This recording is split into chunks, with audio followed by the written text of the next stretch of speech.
Hey, friends and family, get ready with me while I prep to go snorkeling after work. This winter, my partner and I took a 3-week work vacation to Panama and stayed on the islands of Bocas del Toro for 2 out of the 3 weeks.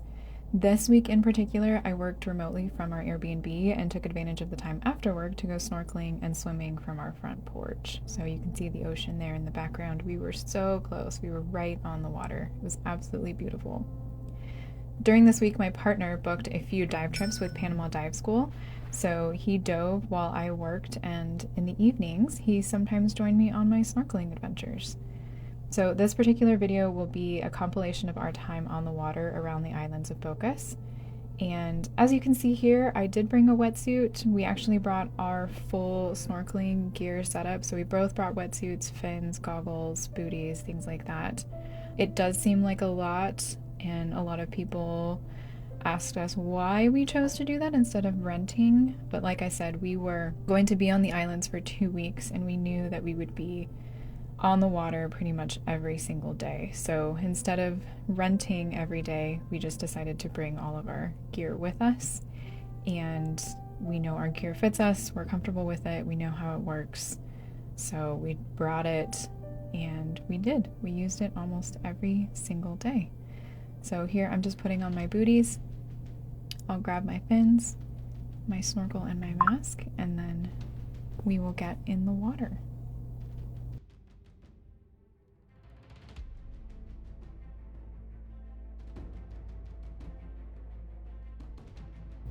And welcome underwater, everybody. Most of the snorkeling I did was around the docks at Panama Dive School, and while the water quality wasn't that great, the marine life did not disappoint. You can see an entire school of sergeant majors and other fish here.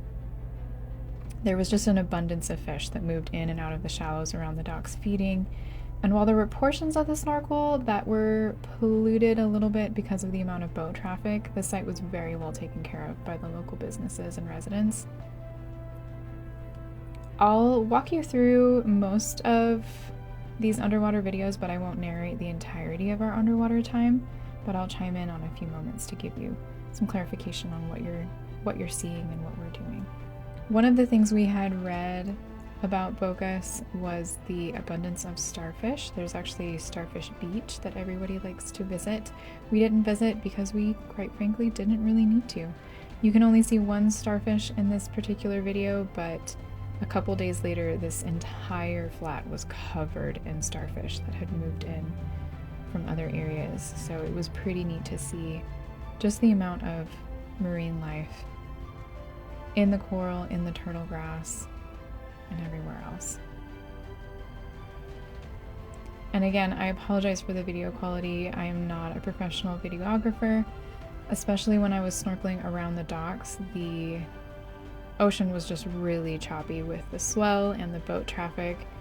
We were right out front in the middle of 2 of the main islands, so there was a ton of boat traffic.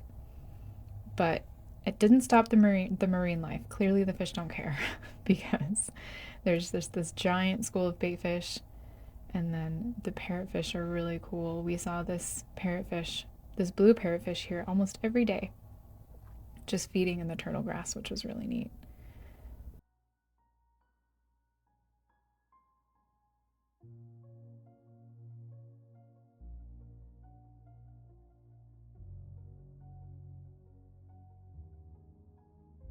And then this little baby pufferfish, who's about the size of my hand. Again, you'll see a little bit of pollution in some of these videos, but we tried to clean up where we could, and everything was pretty much kept as clean as possible. This is probably one of my more favorite shots that we were able to get on the seafloor.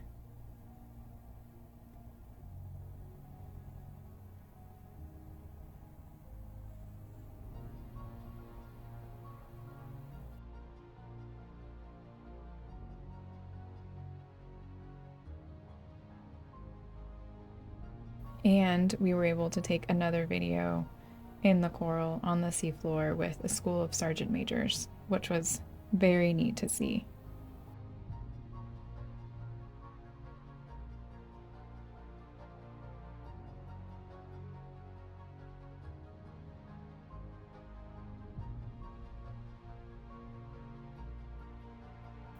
And like I said, for most of my snorkels, I wore a 3 mil wetsuit despite the warm water temperatures.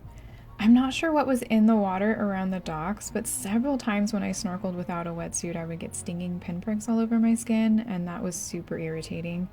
But since I brought the wetsuit, I would wear it almost all of the time, and that 100% alleviated the irritation. On one of the few occasions I did not wear my wetsuit, I had a remora friend join me on my swim. Remoras can often be found hiding and swimming with rays or other large fish, and this one decided that large fish was me for a bit. And welcome to the diving portion of the trip. Most of this footage was shot by Wes during his dives. So Wes did all of his adventures with Panama Dive School, and he was super excited to be able to dive with them and actually dive wrecks for the first time. Most of these dives are in about 40 feet of water, and like we said before, the water here is super warm, sometimes uncomfortably so. And again, I apologize for the video quality. We were diving and snorkeling in a little bit of current, and all this week was mostly thunderstorms or spotty thunderstorms. That boat traffic current, it made for some choppy conditions. But again, he was able to see a lot of marine life. Here he was able to see a seahorse and then a porcupine fish. You'll probably see this porcupine fish more than once. I believe he did 5 dives and was able to see that porcupine fish almost every single dive. And here we have a scrolled filefish.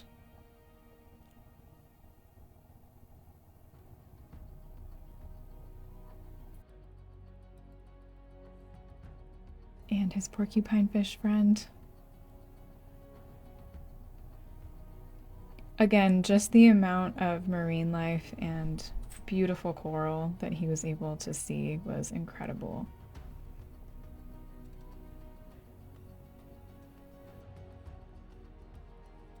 This is a long spine squirrelfish. Those big, beautiful eyes.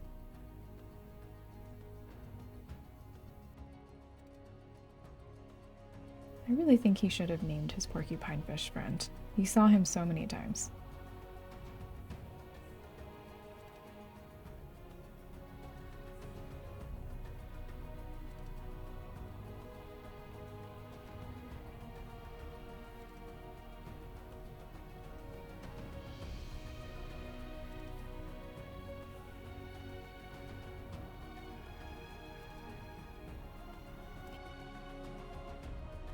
He did see an immense amount of lobster, which we learned were protected in a particular season because they have been impacted by overfishing.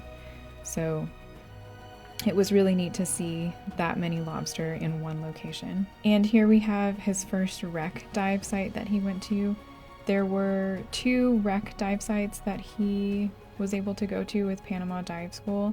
This one is of a sailboat with the mast and rigging still intact.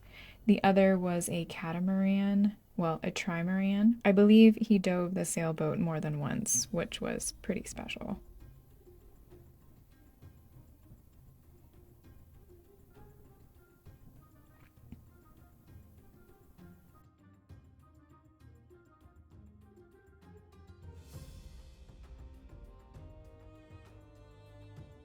And this dive site is actually one we kayaked to from our Airbnb. Again, it was really stormy this day, so there was definitely a thermocline that you'll see later in this video. So the surface of the water was really murky from the rain and the storm. This particular site was a cargo ship from the banana boom industry that happened in the early 70s here in Bocas del Toro before tourism really kicked off. Bananas were the main industry.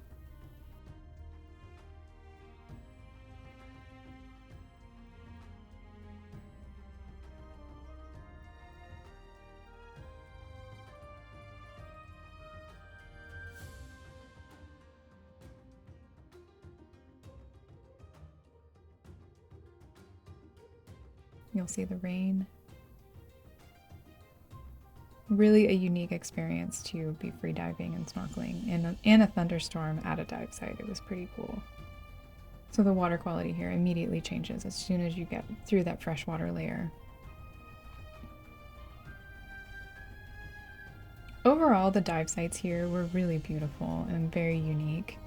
We have dove before in Belize and in Alaska. The water clarity in Belize and Alaska is significantly different than here. Here it's a lot cloudier, it's not as clear, but it definitely doesn't disappoint. So if you're ever in the area, highly recommend it.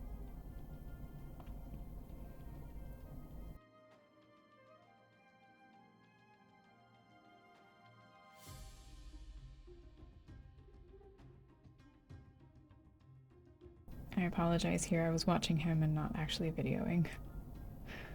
Sorry, Wes.